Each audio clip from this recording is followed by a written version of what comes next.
మనసుకి ఇష్టమైన పని చేయడానికి ఎందుకంటే కోర్సు గీర్సు.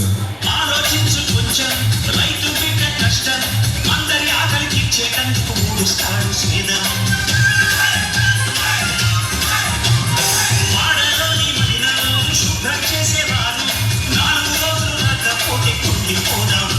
మాసిన గుట్టు అన్ని పట్టేవాడంటూ లేకుంటే తప్పుతుందా కళ్ళవారు, నీళ్ళలోనే నిలిచి ఉతికేవాడంటూ లేకుంటే నీడుచున్నా అన్నవారు. ఏ పని ఎవరు చేస్తేనే నీ వృత్తే మనకు దైవం అని బ్రహ్మంగారు నాడే అన్నారు. శక్తులన్నీ వచ్చి చేరుకుంటే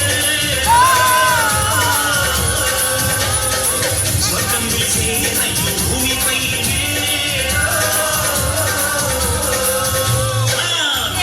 దేవుడా తిరుమల దేవుడా, చూడరా చూడరా కళ్ళు తిప్పి చూడరా.